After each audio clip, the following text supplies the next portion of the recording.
welcome to the Football Heritage. I'm back again, my people. So this weekend we have international football. We don't have no club football this weekend, so let's just talk football. Today we're just going to talk football, and we'll be talking a lot of stuff about football. The first thing I'm going to look at today, because the transfer window closed on the 1st of September. So just going to look at the chances of those teams in the top teams that we are expecting to challenge for the Premier League this season.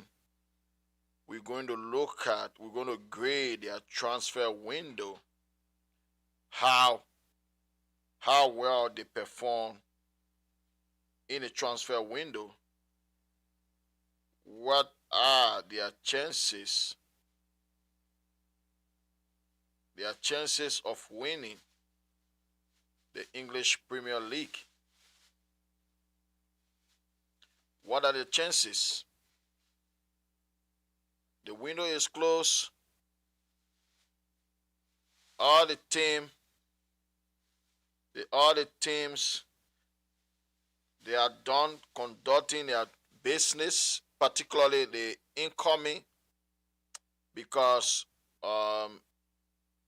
some transfer windows still open, but the Premier League can only do ongoing. They can do incoming transfer with those market. The Turkish transfer window is still open, and the Saudi league transfer window is also open, but they cannot do incoming. The Premier League cannot do incoming transfer from those market. They can only do ongoing. So first of all, let me look at Liverpool transfer window so far. Liverpool is the team that Lala Pundit, football YouTuber, and a lot of football fans around the world, the vast majority tip this season to win the Premier League. They are the defending champions, of course, and defending champion have to compete for the title this season. They won the Premier League last season without spending a lot. They only bought one player last season, which was Federico Chiesa. They didn't spend last season.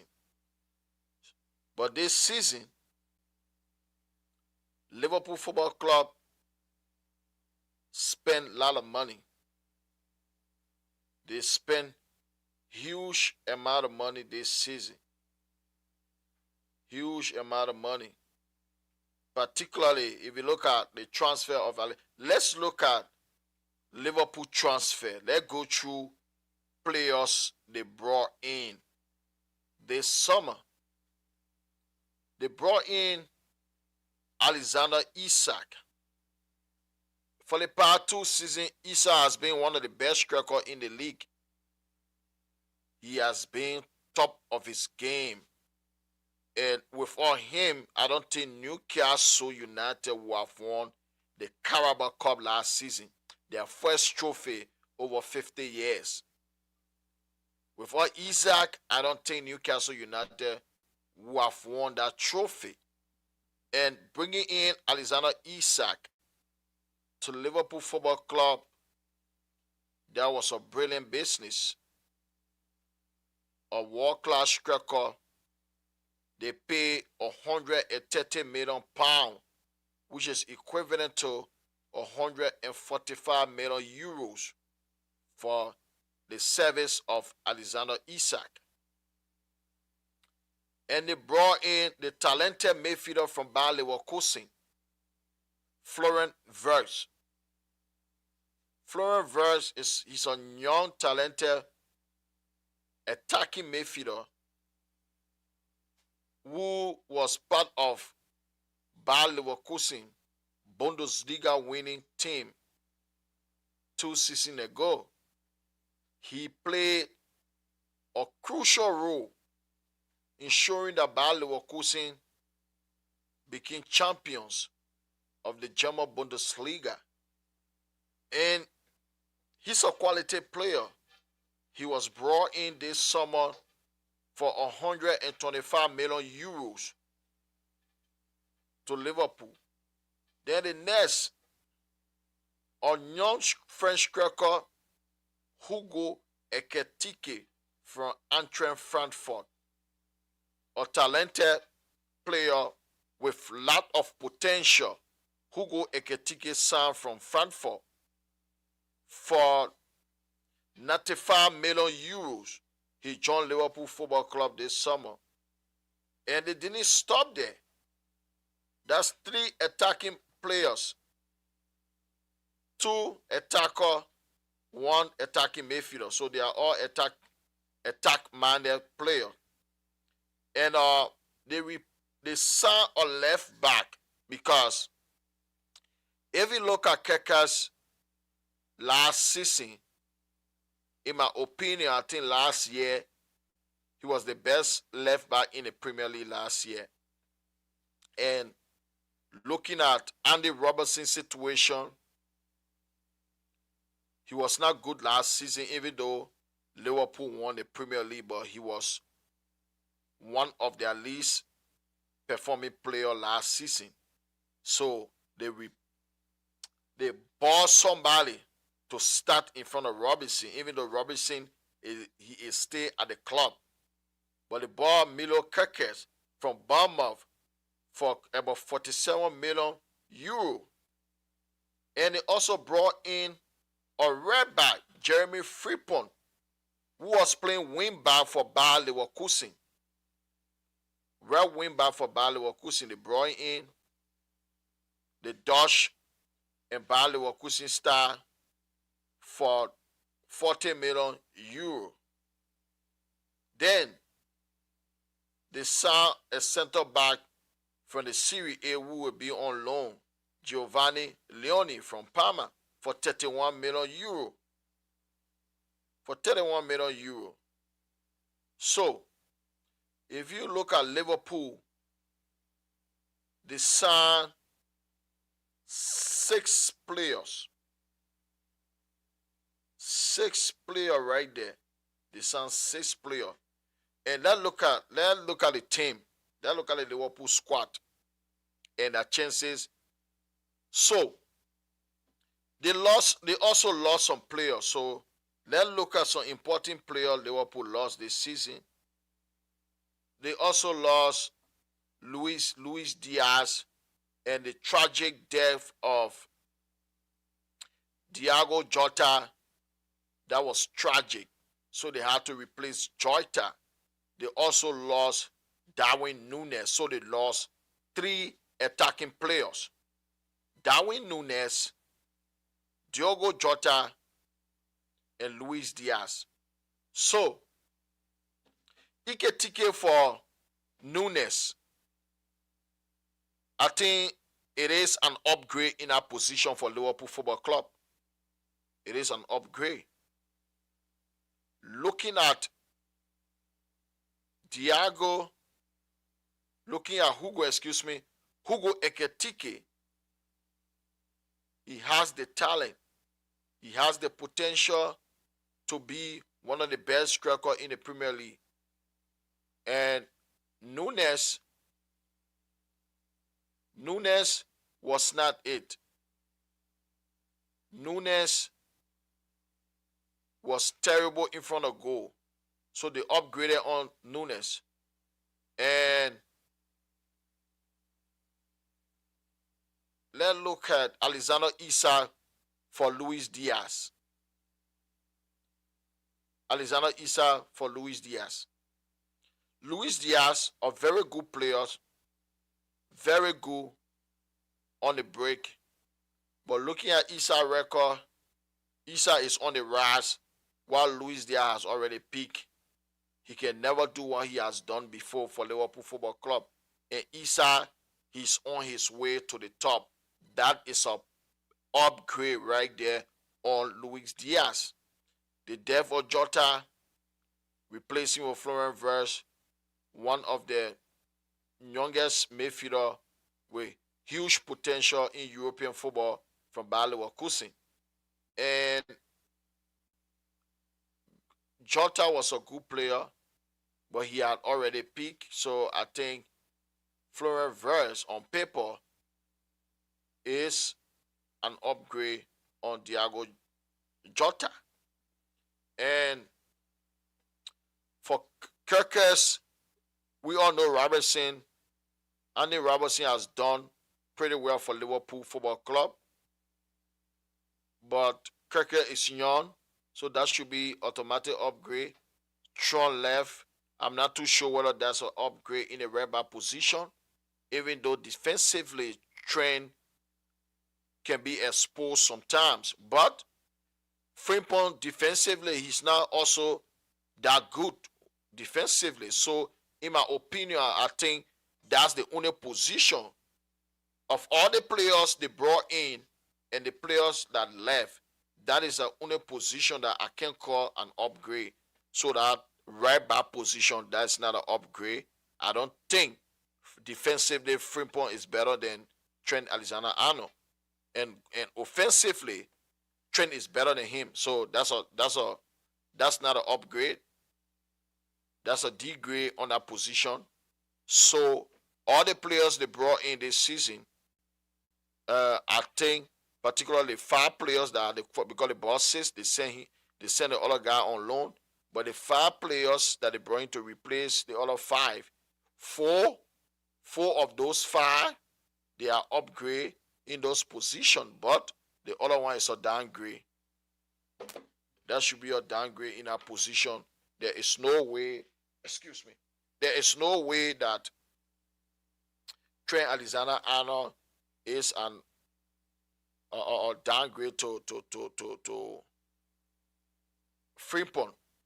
Trent better than Frimpong. Defensively going forward, Trent offer more going forward than Frimpong. So that's a downgrade in the right back position. So Liverpool, they are in pole position to win the Premier League this season. They, in my opinion, their transfer window was a good transfer window. I think no transfer window is perfect. So I think Liverpool transfer window is an 8 for me. 8 or 10. A good transfer window. They have a great transfer window. Particularly Isa is a game changer. Bringing in striker of that quality is a game changer. Alexander Isak. So Liverpool, in my humble opinion, even though I don't want for them to win the Premier League at all, I don't want that. I'm a Manchester United fan. I don't want Liverpool to win the Premier League, but they are the best team. They are the defending champion, and they made good signing. Hugo Ekitike, Issa, Florian Wirtz, they are all brilliant signing. So I do believe, even though I don't want for this to happen, but I think Liverpool will win the Premier League. But I hope it doesn't happen. I hope Liverpool don't win the Premier League. So let's look at Arsenal. Arsenal brought in 8 players. They signed 8 players in the transfer window. They brought in, let's go through the list. Then we'll try to analyze Arsenal chances this season. Their chances of winning the Premier League this season. They have not won the Premier League since 2004. So, Martin, our defensive midfielder from Real Sociedad, Martin Zubimendi. Zubimendi came in to Arsenal from Real Sociedad for 70 million euros. They signed Zubimendi for 70 million euros from Sociedad. And They brought in attacking midfielder Eberishi Eze from Crystal Palace for 69.3 million euro. They signed one of the prolific goal scorers for the past 2 seasons in world football, Victor Gyökeres from Sporting Lisbon for 65.8 million euros. And they didn't stop there. They signed a right winger, Noni Madueke from Chelsea for 56 million euros. And they also signed Christian Masquera from Valencia for 15 million euro. They signed also Christian Noga for Brentford for 11.6 million euro. They also signed Kepa Arrizabalaga. They signed Kepa Arrizabalaga from Chelsea for 5.8 million euros. And they also got Piero Hincapi from Bayer Leverkusen on a loan. So Hincapi is on loan. So that's 8 good players Arsenal brought into their squad. And if you look at their team, signing 8 players, they have a good bench right now. They should be in good position to win the Premier League. Zubimendi replacing Thomas Partey. Zubimendi, when he's not under pressure, especially when they are playing at home at the Emirates, he is a good addition. But I don't think he's better than Partey. I have not seen that. But we still have the entire season to judge him because a lot of those players, they need time to get adjusted to the Premier League. This is why I don't judge a player by few games. He can play few games. I'm not going to judge that player. This is why I will not judge Florian Wirtz until after the season because it's a new environment, different league, different from the Bundesliga, the same as the Arsenal players they brought in. I'm not going to judge none of them, even though a lot of people criticizing Gyökeres for now. I'm not going to criticize Gyökeres because it will take time. The Arsenal team have not played with a point striker since Mikel Arteta era. Since Aubameyang left the football club, they have not played with a point striker, so they have to get used to it. They have to get adjusted. They have to tweak the system a little bit to accommodate, to play according to the strength of Victor Gyökeres. So I'm going to give Victor Gyökeres more game before I can make my decision whether he was a good signing or not. So Arsenal brought in 8 players. They've been missing a point striker for years.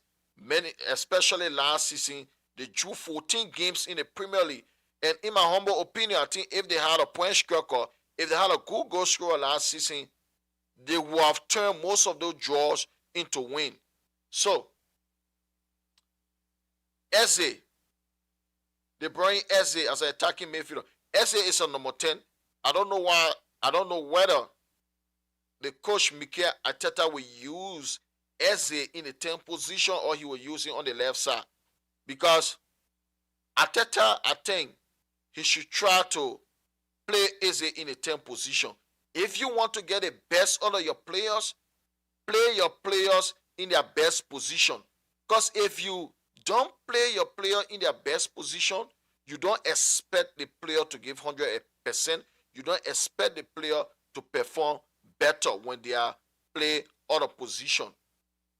Eze, we all know, I'm not an Arsenal fan, but I watch a lot of football. It doesn't matter which team is playing. Their captain, Martin Odegaard, has been struggling for years now. Odegaard has been struggling for the past 2 years. He has been out of form. If you look at it, he is the most substituted captain in the Premier League. You think why he is always substituted? You think what the problem is? Especially this guy in big games, he goes missing. So you need creativity in the middle of the park. Arsenal, if you look at the Arsenal team, they already have a very, very good defense. Arsenal, in my opinion, Arsenal have the best defense in world football. There are no team with a better defense. The defensive unit. I'm not telling anyone I'm not an Arsenal fan. I don't like Arsenal. But the reality, in my opinion, Arsenal have the best defense. The facts are there. They kept more clean sheet than any other team in the Premier League. For the past 2 seasons, they considered the least amount of goals. And the partnership between Gabriel and William Saliba is the best partnership across Europe. It's the best partnership across Europe. They already have that defensive foundation. Defense win you title. Offense win you games. They already have that defensive foundation. They already have that solid defense that you can rely on, that the players up front can rely on. They have a good goalkeeper in David Raya with a better defensive unit. So, what they need to do, instead of playing, this is, in my opinion, this is how Arsenal should play. They can play with one defensive midfielder. Try to use your captain in the 8 sometime. Try it. Try Martin Odegaard in the 8 position as a number 10. You don't have to play 2 defensive midfielder or playing 3 defensive midfielder against Liverpool. So, Arsenal problem is Mikel Arteta. It is Arteta that will stop this team from winning the Premier League. They have the squad, they have bench, they have good players on the bench that can come from on the bench and win you a football match. They have that in a squad.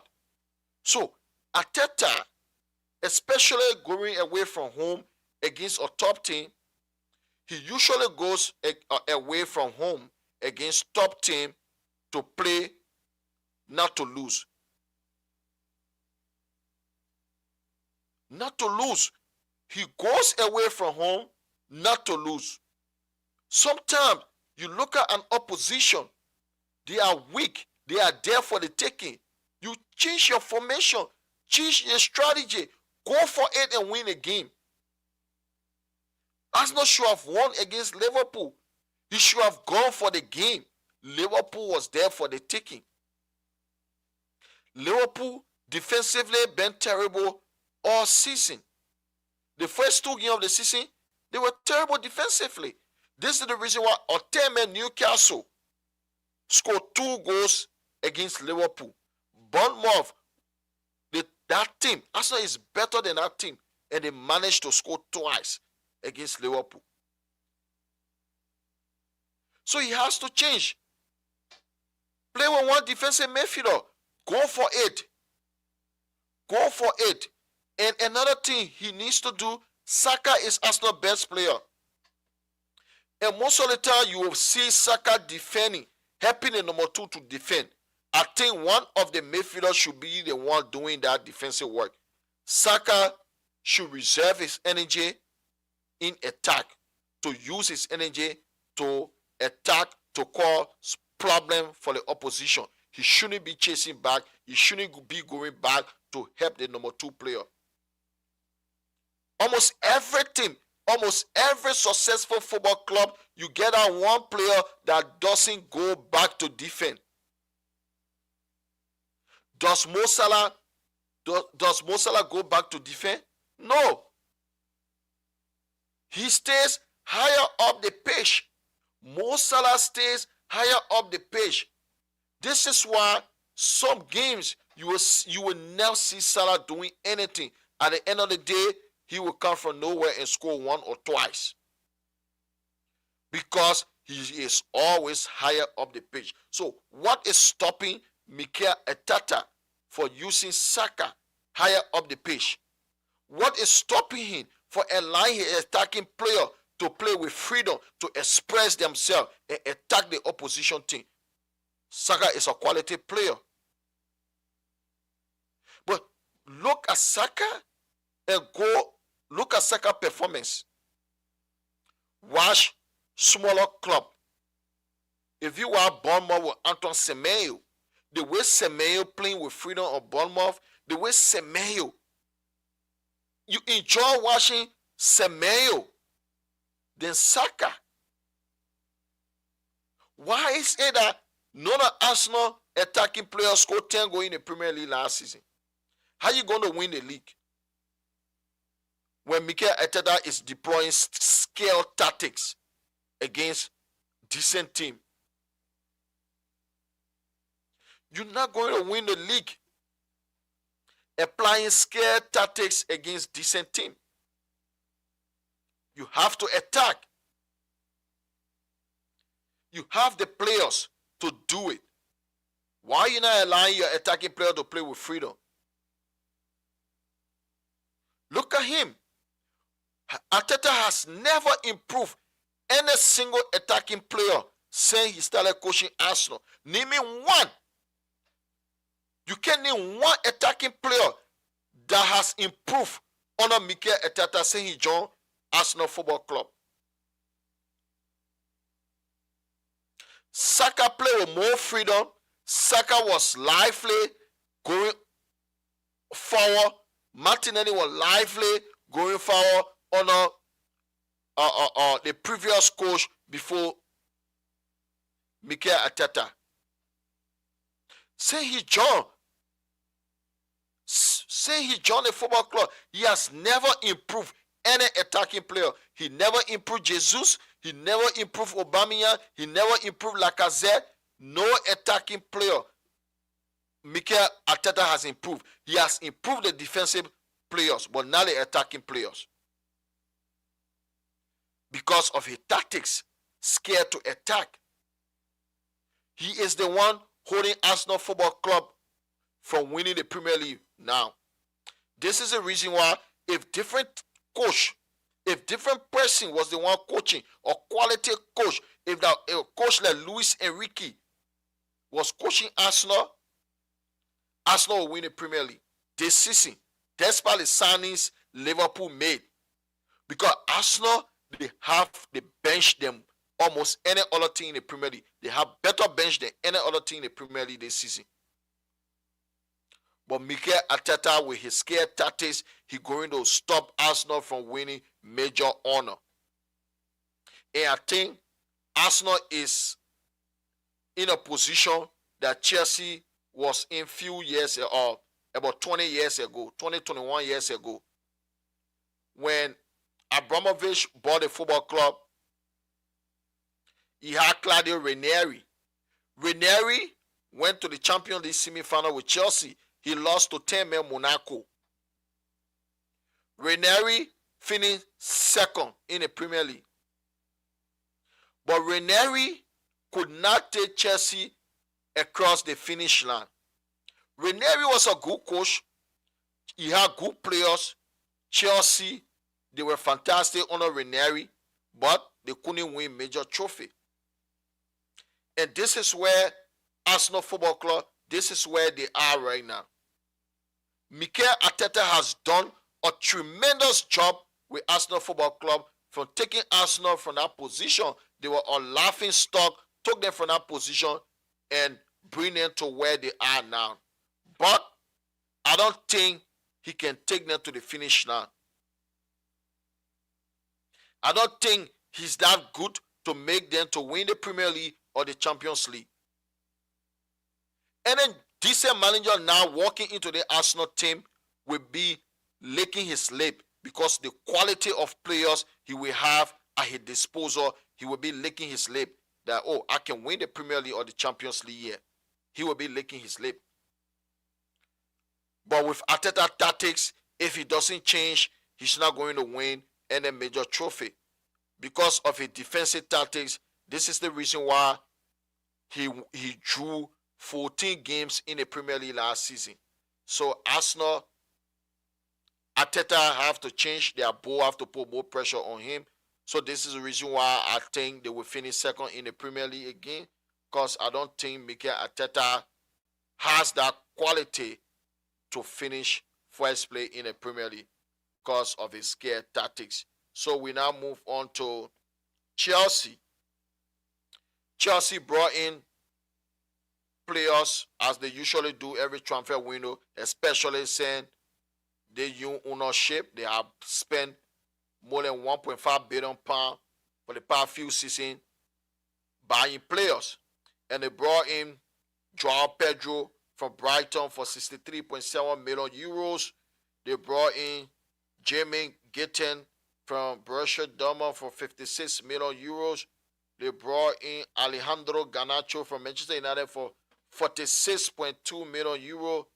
They brought in Jorel Hato from Ajax for 44.18 million euro. They brought in Liam Delap from Ipswich for 35.5 million euro.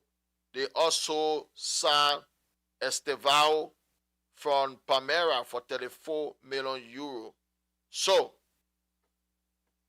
Chelsea, I don't think they can win the Premier League, even though they have a decent squad. They brought in a lot of young players. But if you look at Chelsea team, they have a very good midfield. Enzo Fernandez, Moise Caicedo, they are incredible. They are very, very good. Going forward, Joao Pedro, Pedro Neto, and now Garnacho, Delap, they are good. But defensively, particularly the center defense, I don't trust Chelsea. I don't think they have the defense to win the Premier League. Because to win the Premier League, you have to get a good defense, or your team have to be phenomenal. Like the Man City team that won 4 Premier League titles in a row. And Chelsea don't have that. They don't have a good defense. And goalkeeper Sanchez, Robert Sanchez, is not good enough to win the title for Chelsea. This is the reason why Chelsea fans will be excited. Some of them will even say they are title challenger, but I don't think Chelsea is going to challenge for the Premier League title. I don't see it happening, particularly looking at their defense and their goalkeeper. They don't have a good defense. They don't have a good goalkeeper. And you saw the Fulham game, the controversial win against Fulham. They should have never won that game if the referee was a better referee. And they did apologize to Fulham. But what will that apology do? You have already robbed them of 3 points. So what will your apology do? Will the apology give them points? Or at least 1 point from the game against Chelsea? No. You made huge decisions.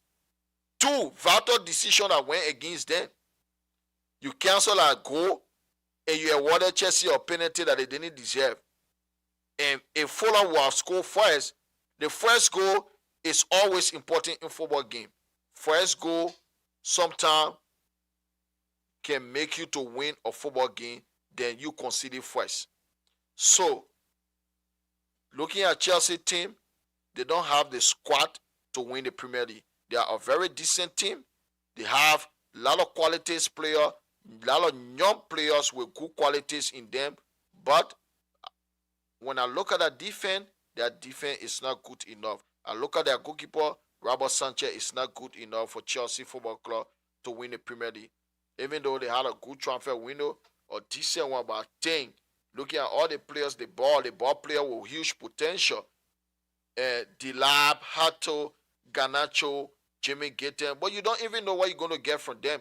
That's the problem with potential. They are not already made player, the ball player with potential, but you don't know whether they're going to flop or not. Nobody can say whether Alejandro Garnacho will flop or he will be a good signing. Whether Gitten will flop or he will be a good signing. Even Hato, whether he will flop or be a good signing. The same as Liam Delap. So, I think that's an average transfer window. I'm not going to grade that window a lot. Chelsea transfer window, let's just say 6 or 10. Just average. It was an average transfer window, and I don't think they have the quality to win the Premier League. So I think they may finish 3rd place. So let's go to the Manchester City. Man City chances of winning the Premier League. They started the season in an abysmal function. They have been terrible. The first 3 games, terrible. The first game they won in a convincing fashion. But if you did watch the game, right, they gave away chances to Wolves. But Wolves, they don't have the quality to take those chances. And this gone transfer window, they brought in Tijani Reinders from AC Milan for 55 million euros. They brought in Ryan Anouri from Wolves for 36.8 million euro. They brought in Ryan Sharkey from Olympique Lyonnais for 36.5 million euro. They brought in Jim Trafford for Burnley for 31.2 million euro. They also signed another goalkeeper, Gianluigi Donnarumma for Paris Saint-Germain for 30 million euro. Those were their signing. And if you look at the January transfer window, because it started the rebuild since January, they bought Vitor Reis for 35 million euro from Palmeiras. They signed Omar Mamouche in the January transfer window. They also signed Mamouche. They brought in Mamouche from Frankfurt for 70 million euro. And they signed Kusanov for 33 million euro. So, if you look at the City team, right, apart from Erling Haaland, who's going to score for Man City? Let's address it. Let's start with the striking position. Apart from Erling Haaland, who's going to score at least 10 Premier League goals? Apart from Haaland, none. None of them are going to score 10 Premier League goals apart from Erling Haaland. And if you look at the past City team, the team that were winning consistently, when they had Raheem Sterling on one of the wing, and they had Riyad Mahrez, those guys were scoring more than 10 goals in the Premier League every season. So, even if Haaland not score, they will come and score. But look at the team now. Jeremy Doku, 6 goals in 2 years in the Premier League. Not good enough. And product, not good enough. He doesn't give assists. He doesn't score. Average footballer. Let's look at Savino. Savino scored 1 goal in the Premier League last season. Is he good enough? No. He's not good enough. So, this is the reason why a lot of games when Erling Haaland doesn't score, City don't win. Because look at the people on the wing, they don't score. Then the previous guys that were playing for City, the Riyad Mahrez, Raheem Sterling, they were scoring goals for fun. Look at them. And let's go to the since Raheem Sterling and Mahrez left the football club, Manchester City, all the players they brought in, right? All the players they brought in to replace Raheem Sterling and Riyad Mahrez, they are average footballer. They never replace them. Downgrade. Instead of upgrading on those players, the position, it was a complete downgrade. There is no way Savino is anywhere near Raheem Sterling. Sterling was very, very efficient, giving assists and scoring goals. The same as Riyad Mahrez, giving assists and scoring goals. Doku and Savino, they are nowhere near Riyad Mahrez and Sterling. This is why City team is getting worse. Because they never upgraded the position. They downgraded those positions. This is why the team is getting worse. Let's go to the Mayfield. They lost Ike Gundogan and Kevin De Bruyne, one of the best midfielders the Premier League have ever seen. Kevin freaking De Bruyne. Bringing in Sharky, Randall to replace De Bruyne. They're nowhere near De Bruyne and Gundogan level. They are nowhere near. Gundogan was a goal-scoring midfielder. De Bruyne the same. Will you get enough goal for Randall and Sharky? No. Or Nico Gonzalez? Absolutely not. So they lost Gundogan, better footballer than Sharky. They lost Kevin De Bruyne, far better footballer than Randall. So in the midfield, it was a downgrade also. They didn't upgrade the midfield. Two important players left the football club. Ike Gundogan and Kevin freaking De Bruyne. Who did they replace them with? Ryan Sharky and Tijani Randall. They are nowhere near the level of those players. So that was a complete downgrade. Let's look at the defense. Kyle freaking Walker, number 2. One of the best, if not the best right back. He should be top 2. You can put him first or second. I think here Gary Neville, the 2 best right back in the history of the Premier League. You can put him first or second. That's my opinion. Kyle freaking Walker. Kyle Walker will replace Kyle Walker. They have 2 players in that position now. Rico Lewis and Matheus Nunes. Nowhere near Kyle Walker level. Complete downgrade. That is the biggest downgrade in any position on the city team. The right back. This is why the team is not performing.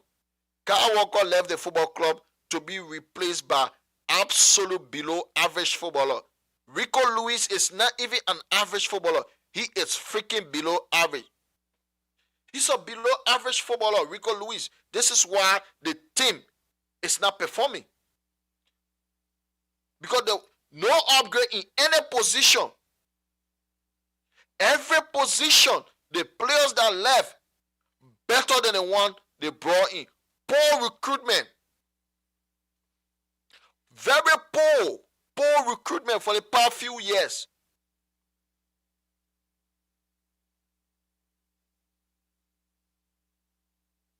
Luis Diaz.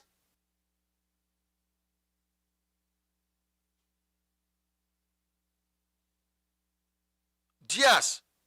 Not Luis. They send up by Diaz. Diaz. He is nowhere near the level he was 4 years ago. He's done. Why is he staying there? Why you didn't buy a good? You buy Kusano. Kusano is not good enough. He's a young kid. He's a kid, but he's not good enough to play at this level. He's a championship level defender. He's not. He's a championship level defender. And all the players for the past few seasons that Manchester City they have signed, all the players for the past 2 years, they have signed only one good player, Omar Mamouche. The rest, bank average and below average footballer. Omar Mamouche, he has the quality. On the page you can see. But the rest, they don't. They are bank average. Then I come to the goalkeeper. Trafford, he's nowhere near anything. Donnarumma is a great shot stopper. But so this means that Guardiola has to change his style of play, right? Because he plays from the back.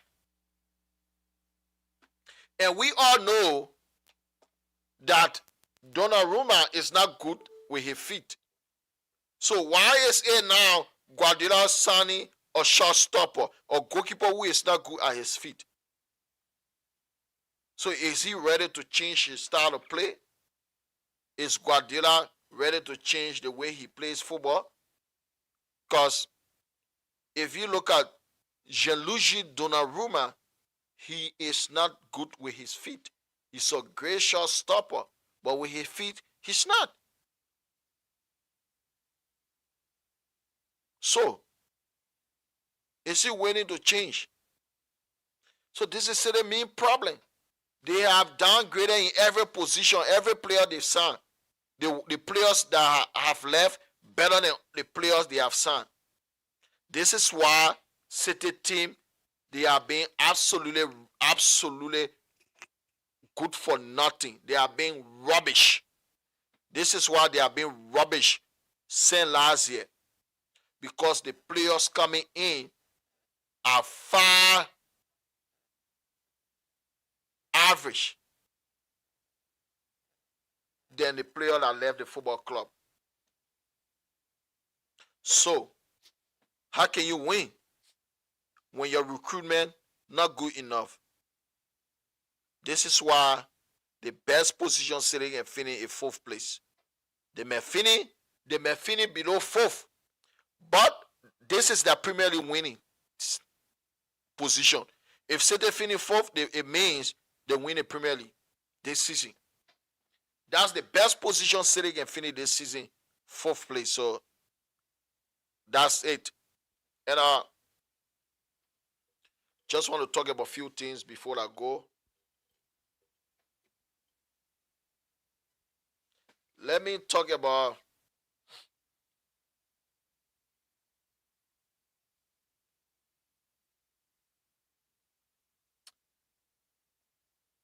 okay. Let me talk about Manchester United a little bit.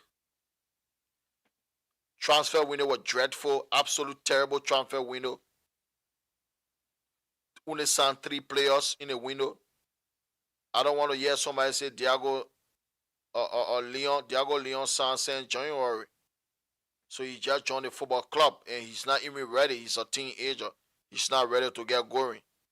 Benjamin Sheshko came in, Brian Bomo, and Matthias Cunha. Good signing going forward, replacing Rashford, Anthony, and Garnacho. So, who's replacing Sancho? Even up front, we didn't sign enough, but 3 is okay. I will not moan about that. But that look at the middle of the park. Terrible midfield. We have only 3 central midfielders, which of course one of them, Bruno, is not a central midfielder. The coach is forcing him to play in that position and he doesn't have the discipline to do a better job in the middle of the park.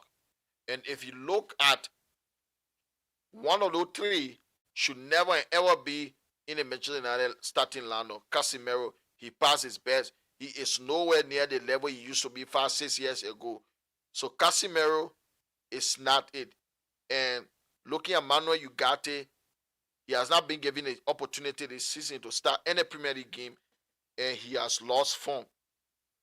Kobe Meno, the same. He has not been given an opportunity to start in the Premier League. He also dropped form. And the team needed to sign at least 1 central midfielder. The system in which Amorim plays with, you need a midfielder like Casado in the middle of the park with similar quality. Or midfielder of similar quality like or Pran N'Golo Kante. You need those type of midfielder. Do we have one? No, we don't. So why the club decided not to sign any midfielder? And they made an attempt to sign Carlos Baliba. So what stopped the club from signing Baliba or any other midfielder? Because we didn't get Baliba. Every club, you go your first, you have your first option, second, third, fourth. If you go for your first target, it didn't work out, you turn your attention to the second target. That's how it works. But they let the manager down. They refused to sign a single midfielder. That was a letdown. A terrible job. Our midfield is one of the worst midfield in the Premier League. They never signed a rare wing back. We need a rare wing back. Dallo is not it. Dallo is awful. He is not good enough. He should be nowhere near the starting lineup of the football club. They should have signed a rare wing back. And They should have signed an established, experienced goalkeeper. They never signed experienced goalkeeper. This is the reason why Man United will struggle this season. I want them to do well, but looking at what we have, I think we may struggle. And if we don't struggle, I pray that we don't struggle. If we don't struggle, I will be surprised. But I expect Manchester United to struggle this season. And I think best position, 7th place. 7 or 6. But I don't think we can finish in the top 5. I don't think so. Because they never, if they were signed at least 1 or 2 central midfielder with good qualities and the sound on the experience goal, because the goalkeeper the son, I've not seen him play before. I'm not making any judgment. I have never seen him play. And I would not lie that some people, when their club sign some players from a league that they don't even watch, they will just go and be praising the player. Oh, he's good, he's extraordinary, or they criticize him. I cannot say anything about him because I've never seen him play. How can I say something about a man's performance that what I'm expecting if I've never seen him play football before? So I don't know what we're going to get. And it is the Premier League. He's 23 years old, a young goalkeeper coming to Manchester United with huge pressure. The pressure at United is different. It's a huge football club. Despite the team being poor for the past years, but that football club it get a bigger fan base in the entire Premier League. Manchester United have the bigger fan base worldwide than any other Premier League club. It's a huge football club. So the pressure at Man United is different. So I don't know whether he will crumble under pressure. Because Onana has crumbled. Despite him being one of the worst goalkeepers I've ever seen, the worst goalkeeper I've seen in the history of Manchester United, he was not this bad before he joined the football club. He was decent. He was the best goalkeeper in the previous Champions League season before he joined. But he has crumbled under the pressure. Because the pressure at Man United is different. The pressure from the media, the pressure from the fans, is a huge football club. So, I don't know. The new goalkeeper we saw, I don't know what he's going to do. But I hope he will not crumble under pressure. I hope he will perform better. But I don't think I think we're going to finish the 7th place this season. And the transfer window is just 5 over 10 transfer window, or even 4.5 over 10. Absolutely garbage. Awful transfer window. It was awful. We should have signed at least 6 players to be in our starting lineup. Because this team let us down. We finished 15 last season. Unacceptable. So, that's my rating for the top teams in the Premier League: Chelsea, Man United, Liverpool, Arsenal, and Manchester City. And if you are not yet subscribed, please do subscribe. The link is in the description. It is the Football Heritage. The link is there. Please subscribe to it. And just want to say there's an argument. Who's the GOAT of the Premier League? Who is the GOAT of the Premier League? The Premier League era, who's regarded as the GOAT? Premier League started in 1992-93 season. Been over 30 years now. So, a lot of players, especially those that hate Manchester United, a lot of football fans, those that hate Man United, because Man United get more hater, more people. Manchester United is the most hated club in the Premier League. Because we damaged a lot of people's childhood. We made a lot of people to be depressed because we were just winning. We caused depression for a lot of people. This is the reason why Man United is the most hated team in the Premier League. That's a fact. Everyone hates Manchester United in the Premier League. And a lot of people will say Thierry Henry.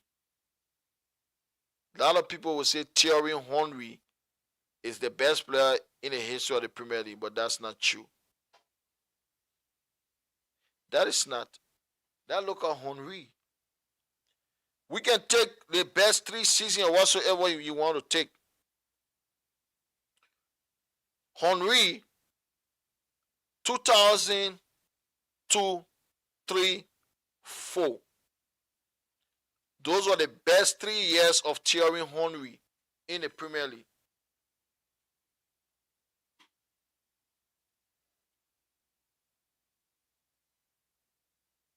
Those are the best 3 years of Thierry Henry in the Premier freaking League. Those 3 years. And in those 3 years, Thierry Henry, in his entire Arsenal career, his entire football career, he never scored in a final. And when it matters the most, he never scored. He was MVP twice.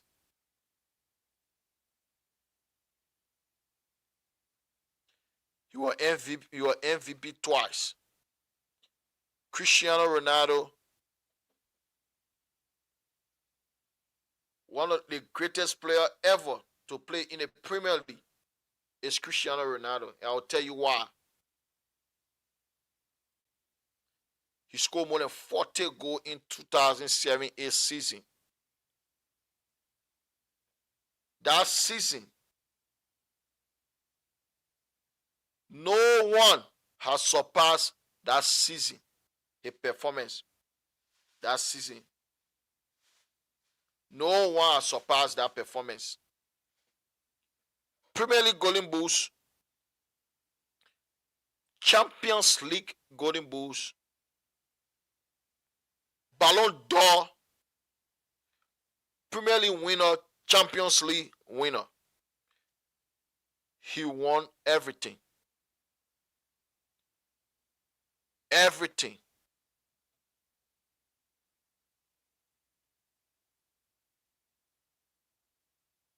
He won everything. Everything that season. There is no player in the history of the Premier League that had better season than Cristiano 2007-8 season. He scored over 40 goals. He scored 42 goals in all competition. Scored 31 goals in the Premier League. Henry never and ever reached to 30 goal mark in the Premier League. He never and ever scored 40 goals in all competition. Henry never ever win a Ballon d'Or while playing for Arsenal. He never win a Ballon d'Or while playing for Arsenal. Never.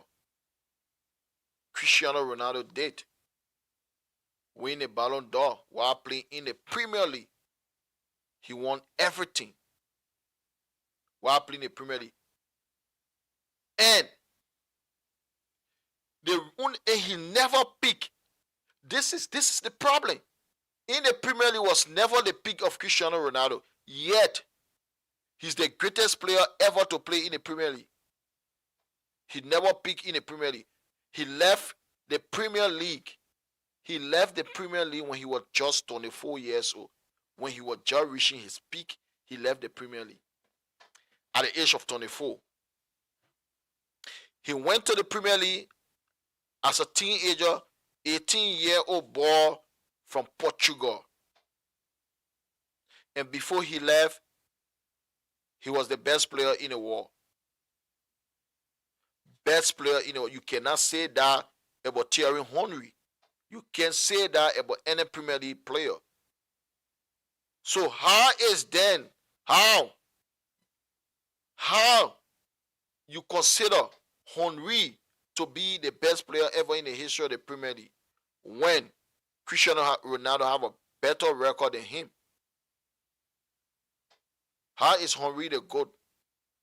Then somebody will tell you, oh, Henry Henry, longevity wise, he did it for a long time before Cristiano Ronaldo. He did it long time than Ronaldo.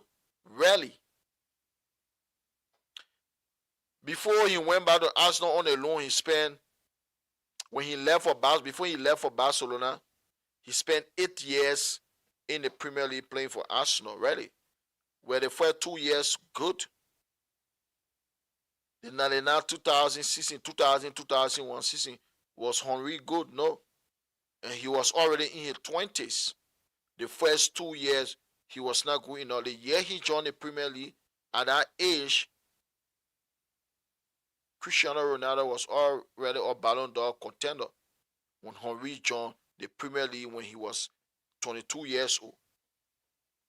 When he joined Arsenal Football Club. The first 2 seasons, was he good? No. His last 2 seasons, was he good? No. 2006-07, was he Terry Henry in the Premier League when Cristiano Ronaldo was the MVP in the Premier League? Henry was there. 2007-08. Who was the more valuable player in the Premier League? Cristiano Ronaldo.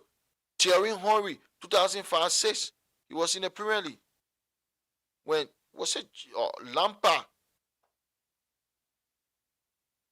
2004-05, was it Henry in the Premier League? He was there. So, Thierry Henry, the 3 best seasons were 2001-2, 2002-3, 2003-4.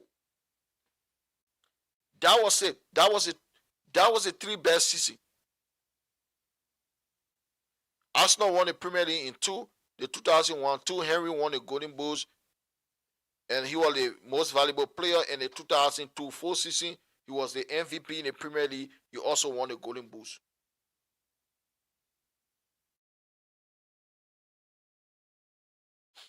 He also won the Golden Boots. Those were his 3 best seasons in the Premier League.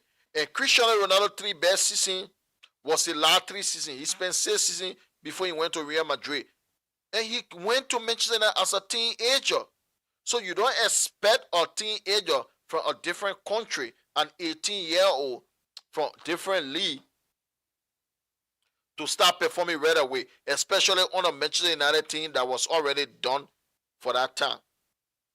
That most of the good players, they were already aging. They were under a complete rebuild. But yet, his last 3 seasons, 2007, 2006-07, most valuable player in the Ballon d'Or race, finished 3rd. 7-8, best player in the world, Golden Boots, Premier League, Champions League, European Golden Boots, 3 Golden Boots in 1 season. Henry never won 3 Golden Boots in 1 season, never. This is a man who never win a Champions League Golden Boots, Thierry Henry. Yeah, we're not talking about the Champions League, we're talking about the Premier League, granted. But Cristiano Ronaldo won the Ballon d'Or playing in the Premier League. Best player again in the Premier League, 7-8. 2008 now, won the Premier League. Hat trick. Thierry Henry couldn't defend a Premier League title with Arsenal. He never defended a Premier League title successfully. Cristiano Ronaldo won the Premier League 3 times in a row. 3 times in a row. He won the Premier League. Being the best player on the team. How then you can compare the two? You cannot. Ronaldo is the greatest player ever to play in the Premier League. You want to talk about longevity? Even that consider the arguments of Terry Henry longevity. Then Ryan Giggs is the best player ever in the history of the Premier League. If you want to talk about longevity, he has 13 Premier League medals. I don't think any player in the history of the game will ever win 13 Premier League titles. No player. I don't see any player winning 13 Premier League titles again. Ryan Giggs won 13 Premier League titles. So if you want to talk about longevity, then I give it to Ryan Giggs. Is Giggs the best player ever in the Premier League? No. But if your argument about Thierry Henry being the best player in the Premier League is about longevity, then let's give it to Ryan Giggs. Longevity Giggs. achievement wise, geese. And with all the longevity you talk about, Cristiano Ronaldo won more Premier League than Henry. He still won more Premier League than Henry. He did more than Henry. In a short period of time, he did more than Henry. So what's the argument about Henry B? The guy who never scored in final in his entire career. And people will argue, oh, they cheated Henry. Henry should have won the World Cup. Which World Cup he should have won? They say, oh, 2003. You want to talk about 2003? What did Terry Henry win 2003 to gain World Best? He was not hired. I mean, people are so crazy. I swear to God about Henry. It's a myth. It's a myth that people make Henry to be good than what he was. 2003. Say he should have won the Ballon d'Or. Okay, let's look at Henry. 2003, right? Arsenal finished second to Manchester United in the Premier League. Arsenal beat Southampton in the FA Cup final to win the FA Cup. Granted, that was the only trophy Thierry Henry won. Thierry Henry, Ruud van Nistelrooy was the top goal scorer in the Premier League, and he was also the top goal scorer in the Champions League. Thierry Henry, individual, and Ruud van Nistelrooy was the Premiership MVP. So individual award, Thierry Henry had nothing. Collective award, nothing. FA Cup, no, that's nothing. He didn't win the Premier League. He didn't win the Champions League. Nothing. So how can a guy who didn't win Premier League, Champions League, Golden Boots, MVP, how can a guy who didn't win any of those things be the Ballon d'Or winner in 2003 when they gave it to Pavel Nedved? People angry. How? Don't you think for a second that Ruud van Nistelrooy deserved that award? That Henry even supposed to finish second or third? That Ruud van Nistelrooy should have even been awarded? Or guy who won Champions League Golden Boot 3 times in a row? Or guy who won the Premier League title with Manchester United that season? Collective achievement? Or guy who won the higher goal scorer in the Champions League? Individual achievement? Or guy who won the higher goal scorer in the Premier League? Another individual achievement? Or guy who was the most valuable player in the Premier League? Another individual achievement? This is a guy who won 3 good individual achievements with 1 good quality achievement, but yet nobody even talk about him being the Ballon d'Or winner. But you talk about a guy who didn't win nothing. He won shit in the entire season. You talk about him to win the Ballon d'Or. Why? Why? He won nothing that season. So why should he win a Ballon d'Or? If from people, we, the Manchester United fans, should be making a case for Ruud van Nistelrooy than you Arsenal fans do with Thierry Henry. Ruud van Nistelrooy had he won a lot of stuff in 2003, yet he was not even second or third in the Ballon d'Or voting. There's a Henry should have won. Who was the best player in the Premier League? 2003. Ruud van Nistelrooy. Who won the Golden Boots in the Premier League 2003? Ruud van Nistelrooy. Who won the Golden Boots in the Champions League 2003? Ruud van Nistelrooy. Who won Champions League best striker? Ruud van Nistelrooy. So why? What the argument?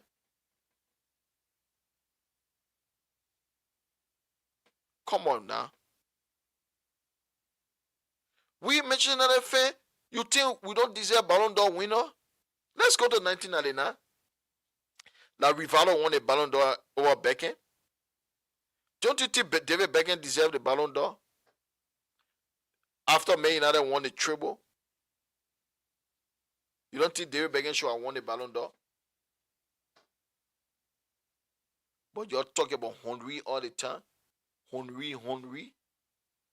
Becks should have won the Ballon d'Or. We won all the trophy available. Every trophy we won it. But we don't cry about it. But you Arsenal fan will cry about Thierry Henry winning the World Best. Thierry Henry win. There's a guy who never scored in final in his entire career. Why should he win World Best? There's a attacker who never win Champions League Golden Boot in his entire career. Why? Why should you win Ballon d'Or? And the reason Ronaldinho won Ballon d'Or, won best 2004, was because of the entertainment. Because what he did, what he was doing at that time, we have never seen that kind of entertainment from a footballer before. This is the reason why Ronaldinho was awarded. It was not based on winning trophies, but was Thierry Henry entertaining like that? No. He won it based on entertainment. He used to entertain the fans, so everybody was going crazy. Barcelona, Ronaldinho didn't win any trophy in 2004, but based on entertainment, the guy was entertaining. He made people to wake up from their seat and scream. This is the reason he won. Was Henry doing that? No. Thierry Henry was not doing that. And because he failed a lot of time in Europe, you think that the people don't get that against Henry? He failed miserably in Europe. Arsenal failed miserably in Europe when Thierry Henry was at his prime. 2006, when he went to the final, he was not at his prime. Thierry was at his prime between 2001. Between 2001 to 2004, 5, that was Henry prime. Where he failed miserably. And you saw the Champions League final. Arsenal failure to win the Champions League in 2006 was because of Thierry Henry. Henry is the one that made Arsenal not to win the Champions League. He is the reason why people mock Arsenal for failing in Europe. He had over 3 brilliant chances, 3 good chances, over 3 good chances to win a game for Arsenal, but he let Arsenal down. That's your goat. The goat, your goat that let you down. The goat that it costs you don't have a European trophy. Thierry Henry, that's your goat. Your goat that doesn't make you, that didn't make you to win a European trophy. Your goat that didn't give Arsenal a European trophy. He is your goat. He failed you. Henry failed you. Simple. He failed you miserably. But you don't talk about it. Omela failed consistently in Europe. He had to run to Samuel Eto'o and Lionel Messi to win Champions League. After losing to Barcelona in a final, then he played one season for Arsenal. The following season, he went and joined the same team that defeated him in 2006 Champions League final. He went to join the same people that he failed to score against, that he let his football club down against, to join them to have a Champions League. Runaway goat. You didn't give the best European trophy ever. You didn't give it to your team. You have to run away to win it with another team that defeated you. Is that a goat too? He is a runaway goat. A runaway guy. He's nowhere near.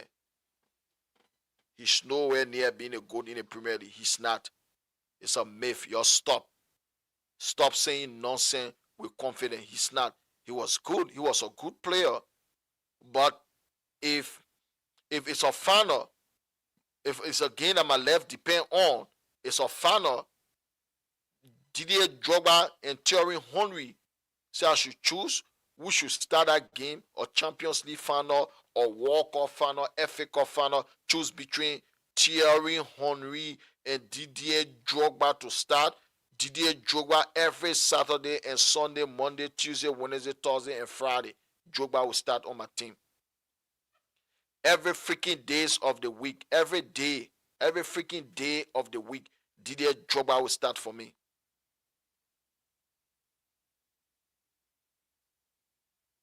Because that guy was the man for the big occasion. You could never take that away. Nobody can take that away from Didier Drogba. The man for the big occasion. Drogba was the man for the big occasion.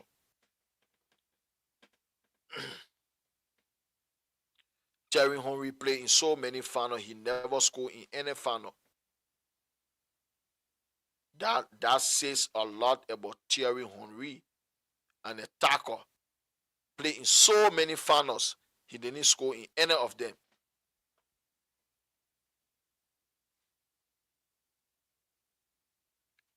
So, if you're not yet subscribed, please do subscribe.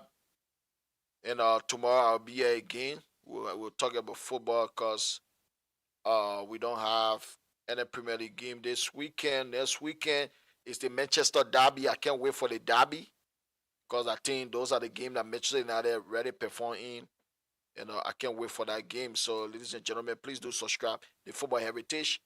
Do subscribe, man. It's there. The link is in the description, man. Just share and subscribe to the podcast, man. This is your favorite podcast. Subscribe, please. Do share and subscribe to it. It is the Football Heritage. And thanks for listening. And tomorrow I'll be back here similar time to do Let's Talk Football. We'll talk about a lot of things, a lot of different football discussion. We'll be comparing players, teams, the great team that I passed, the Manchester United team, whether the 2007-18 to the 1998-99 squad, player for player, we'll be doing that. Be doing a comparison, player for player. Edwin Van der Sar against Peter Schmeichel, and West Brom against Gary Neville, Arwin against Patrice Evra, Rio Ferdinand Nemanja Vide against Big Yastam, and Ronnie Johnson. We'll be comparing Raw King to Michael Carrick and Cristiano Ronaldo to Blonsky, Wayne Rooney to Andy Cole, Dwight York to Louis Saha. We'll be doing our comparison. The Manchester United team that won the Champions League 2007 against the one that won the Champions League 1998-99. We'll be doing our comparison. We'll also be doing the Chelsea 2004-5 season. That Chelsea team. A lot of people say Mourinho played defensive football, but I think that 2004-5 Chelsea, they were very attacking. They used to play attack. The first 15 minutes, if you survive that pressure, then you will survive the game. At that time, Chelsea, they were devastating going off from the Damien Dove. They have Damien Dove and Iron Robin. They were going nuts every game. They were crazy. Dove and Robin, man, there's your number 2 and your number 3. They have to do better in the game, or else Damien Dove and Robin, they were tearing people apart. Iron Robin and Dove. And we'll be looking at the Real Madrid team too. Madrid, comparing the old Galactico to the Cristiano Ronaldo one. Benzema against Arana, Cristiano Ronaldo against Raul Gonzalez. We'll be doing our comparison. Toni Kroos, all those guys again. Makalele, Zinedine Zidane. Yeah, we'll be doing so many comparisons. Comparing era. Yeah, we'll be doing that on this show. So, thanks for listening. And you guys can have a pleasant day. Peace. I'm all here. Thank you.